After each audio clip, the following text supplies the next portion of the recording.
My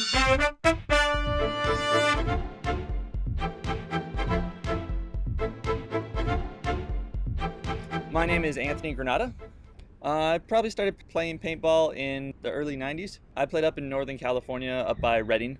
I met up with you to pick up a pretty nice shocker, customized old shoebox shocker. The shocker was a 4x4, and then it was modified by my friend in high school, Garett Maxwell. You went to high school with Garett. When did you meet Garett? I met Garett probably like 5th grade. He was my neighbor 2 doors down the street from me. Yeah, and you guys started playing paintball together probably? Yeah, we started playing in the trails down by the house with like whatever we could get our hands on, old Tipmans and stuff like that. And you eventually moved up to an autococker, and you were telling me that Garett made a pump kit for your autococker? Yeah, we were playing in a tournament the next day, and it was like, oh, everybody has to play pump. And so like we went in his garage, and he just started sanding down a block of wood for the front handle and screwing pieces in together, and next thing I know, I had a pump for my autococker. And that would have been, did you say like 96 or 97 or something? Yeah, we were early high school, so probably my sophomore year, so probably, yeah, 97. And you were saying that Garett had a machine shop in his grandpa's garage? Yeah, his grandpa was a machinist. He had a whole shop. So he had like a manual mill? Yeah, a manual mill, a manual lathe, like a sandblast. Garett would always say, oh, I can make that in my grandpa's shop. I can make that in my grandpa's shop. So I'd go up there with him on weekends, and he'd sit there and like design something and then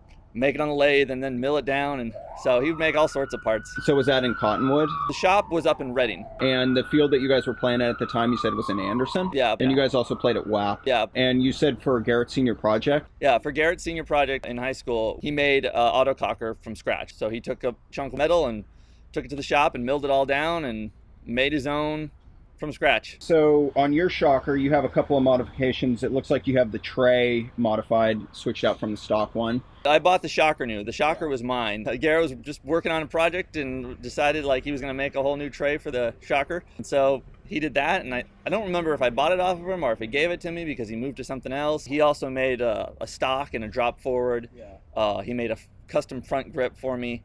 And then he made some like tweaks, like he milled in a screw so the trigger pull was shorter, and I think a new bolt and stuff like that. Was he modifying guns for any other people at the time? We had like a 5-man team that we would play locally with, so I'm sure he did work on all of their stuff. When we had our cockers, he probably did work on all of those. At the time, he was also playing with the CCM team? Yeah, he would play on like away events with the CCM team, probably close to the end of 99-ish, around that time. You said that you played with a couple of your friends and him on a 5-man? Yeah, we played on a 5-man team locally. It was called Blind Fury. Blind Fury? I still have my jersey at home. Yeah, just the same guys that kind of started down at the trails, playing in the out in the sticks, That's usually the story. You start with it and you love it, so you keep going and find out where you can go. When was the last time you played?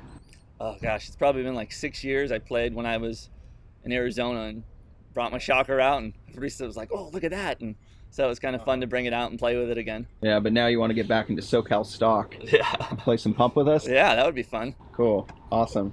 All right, Anthony. Cool. Thanks again. Yeah, no problem.